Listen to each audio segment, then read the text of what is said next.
Hello everyone and welcome to another video.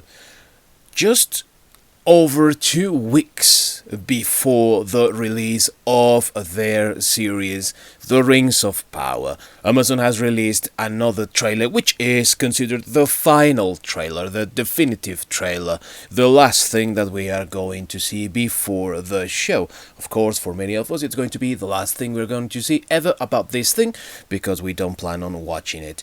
But as you would expect, they have lots and lots of things that don't go well with this fandom, that is the Tolkien fans, the purists if you want to call them that. So we're going to take a look into that. Let's dive into this trailer.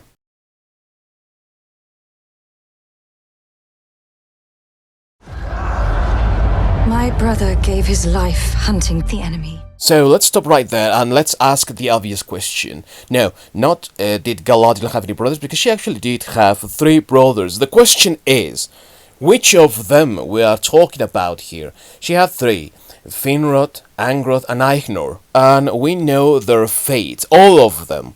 In the case of Finrod, he was killed by Sauron's werewolves. Yes, he had werewolves in an isle, precisely called the Isle of Werewolves, where they were captured. He was part of Berin's company that was trying to retrieve the Silmaril, and one by one, each of the 11 members of this company were killed by werewolves. And the last time, the werewolf was going for Beren, but it was Finrod who stood in front of him and he was killed.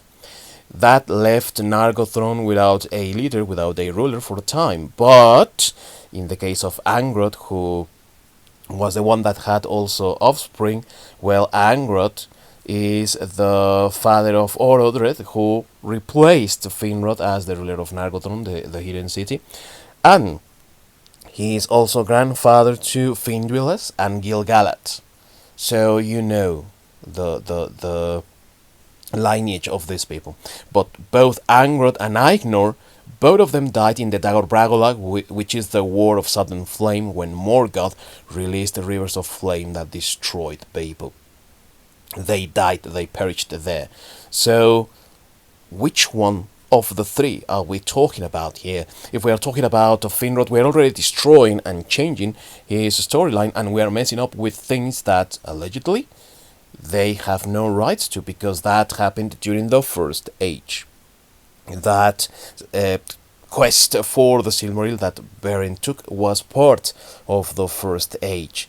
And for what we know, at least, this is supposed to take place in the Second Age, because it's the Rings of Power. We are going to talk about the forging of the rings, which happened during the Second Age. So, as you can see, none of this makes sense, but also sets Galadriel on a path of revenge. Yeah, you heard me right. Galadriel is not only a warrior princess, is not only a commander under Gil-galad, she is on a path for revenge for the death of her brother. Just look at this. His task is now mine. Not really. If we're talking about this being Angrod or Eiknor, both of them were killed even before the death of Finrod. And while Galadriel remained with Finrod for a time in Nargothrond after its foundation, she spent most of her time in Doriath, where she met Melian the Maya, from whom she learned all the lore that she would later on use. And that's why she's one of the most powerful beings in Middle-earth. And also, because that's when she would have met Celeborn. Do you remember that one? He happens to be her husband, you know, so I think that you should consider that one as well.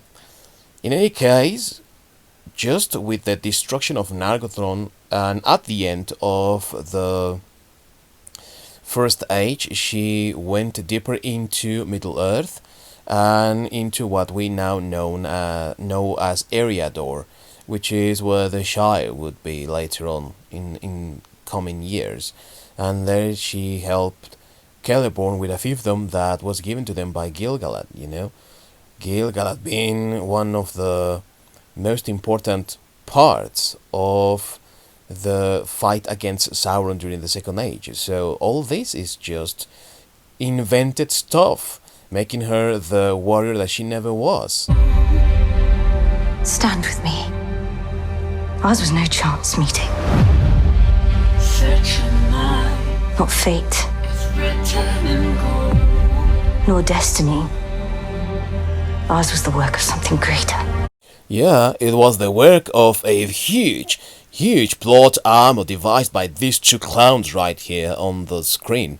These two buffoons are the ones responsible for turning Galadriel, one of the most important characters, not only because of her strength and might in the lore, but also one of the most interesting characters for Tolkien, as she was also a representation of sorts of a part of his own Catholicism in the shape of the Virgin Mary, with this grace that falls upon her and grants her these abilities. This character has been turned into this vengeful commander, this vengeful warrior that she never was, but also tampering with what happened in reality to the lore.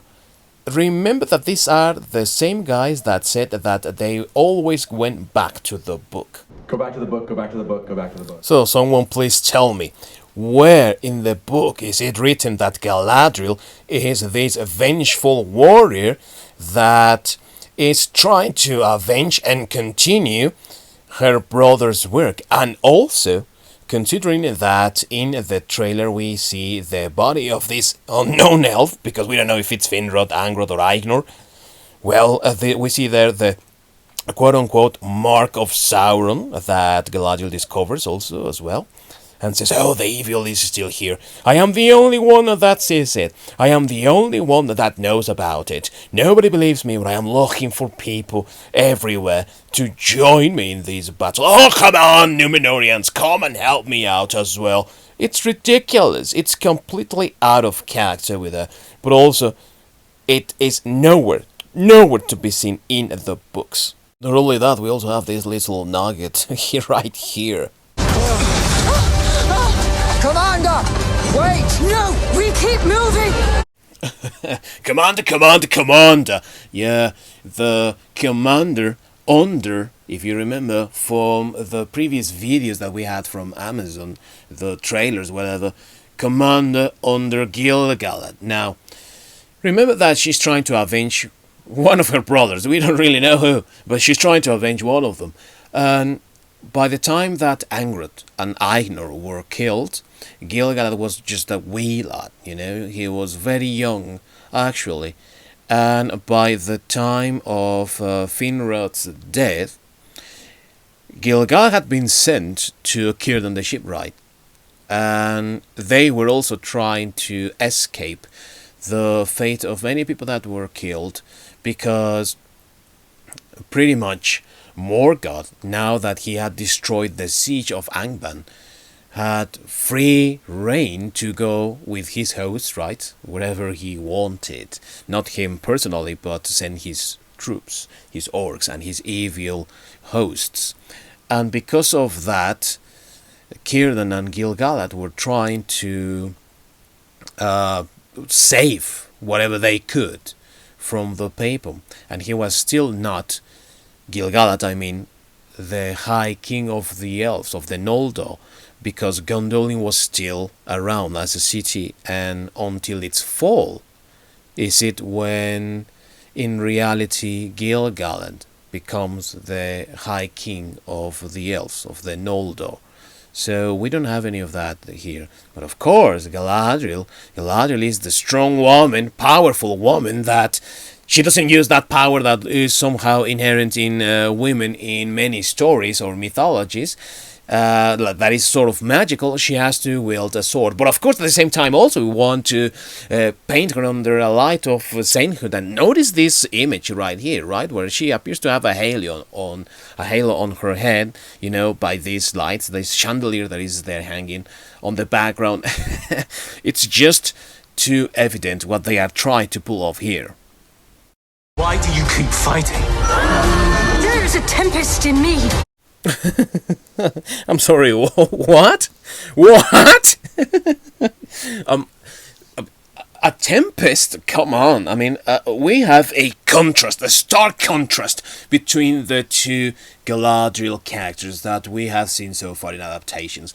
But this one is the furthest from the real original work that anything could be, you know? We are talking here about a person that is feeling a tempest, that is feeling fiery.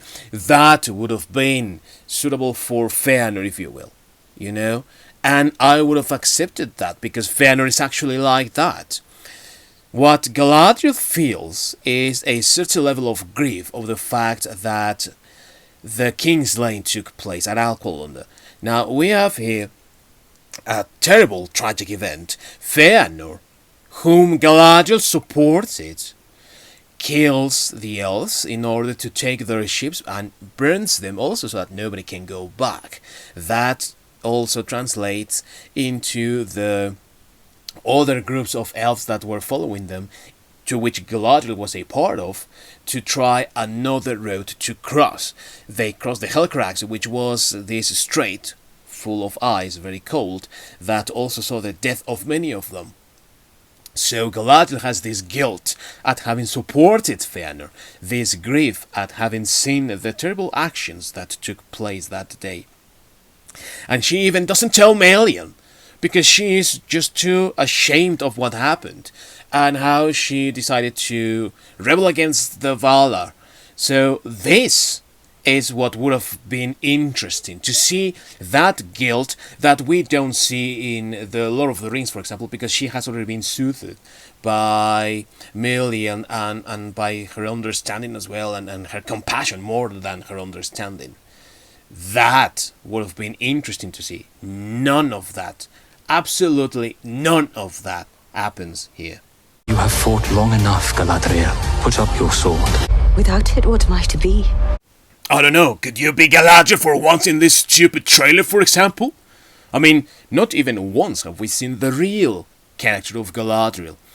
Whatever you want to call it, if you want to call it wokeism, if you want to call it the agenda, if you want to call it empowerment, intersectionalism, whatever you want to call it, this is a clear message from the show. When you see that there are powerful women in positions of power, like Tar Miriel, for example, that is Queen Regent in this case, when she actually never really was, that contradict the text. When you see women being powerful because they wear armor and wield swords, like Galadriel does, you know, because apparently that's the only thing that she can do, and also vow revenge against the enemy because they killed their family.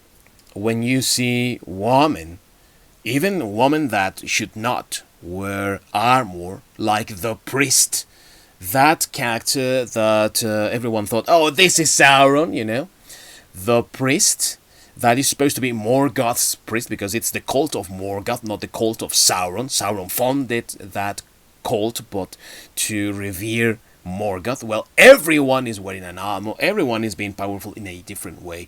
And not only that, it also looks horrible.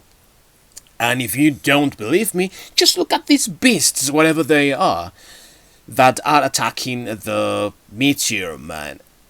What are they? Are they supposed to be wargs? Because if they are, let me tell you that they look horrible. They look like the worst, the worst recreations of what wargs should look like. And if they are new creatures, once again, we are talking about adding stuff that does not go with the book. It's completely stupid that you add all this thing. It doesn't make any sense at all that you add all this thing. If you want to follow Tolkien like they said that they would. And now that we are talking about the Meteor Man, another problem right there and right then. Because they say that this is the speculation, so treat it with a grain of salt, but they say that this is one of the Istari, and possibly this one is Gandalf. Gandalf didn't appear in Middle-earth until the beginning of the Third Age, alongside the other Istari. We are talking about Saruman, Radagast, and also the Blue Wizards. All of them appeared at the beginning of the Third Age. As you can very well see with what we have dissected here, this thing doesn't even know if it's trying to adapt the First Age or it's trying to adapt the Second Age. But none of that took place during the time of the Third Age, and certainly wizards were not around during the First Age or the Second Age. And they say, no, we always went back to the book. Go back to the book, go back to the book, go back to the book. And then we have this other jewel that also contradicts the lore. One day this will be your kingdom. Alright then, alright, yeah, well, it makes sense because you is called Princess Diza, right? But so then you are telling me that this Durin is not the ruler of Khazad-dûm, and then there is a previous one called Durin, so there are two Durins at the same time. This is stupid. They don't know anything about Tolkien. And look, I'm just tired of telling these idiots how wrong they are. The question that I really want to ask is, for all those that still support this thing, all those that call themselves Tolkien fans, and tell me, with all honesty, what do you seek in this thing? If it's not following Tolkien, if it is contradicting everything that he wrote, why are you supporting this thing? What do you see in this thing that can really add any value or any worth to Tolkien's work? Because if you pay attention, we have talked about how this disrupts the lore time and time again, almost in every step of the way. It contradicts things that Tolkien wrote, it contradicts what they have, it goes against everything that we have mentioned is Tolkien's work. So why? Why do you insist on supporting this thing? Is it a narcissistic drive that makes you do it? Oh, because everyone hates it, now I'm going to like it, just to spoil their party. Why do you want to see this thing? Why do you really think this is worth your time and your effort, but also your money paying Prime? You know, I really think that there is no value added to Tolkien's work thanks to this. But I might be wrong. What do you need, guys? What do you need to see how wrong this is and to stop supporting this, you know? And I'm not trying to say, well, this is what you have to do because I say so, but I really don't understand why anyone that says they love Tolkien would actually let this pass or even support it. As I told you, it's filled with terrible decisions all the way. But let me know down below in the comments what you think about this, whether you plan on watching it or you are going to do an entirely different thing. Thank you very much everyone for watching, and I will see you next time.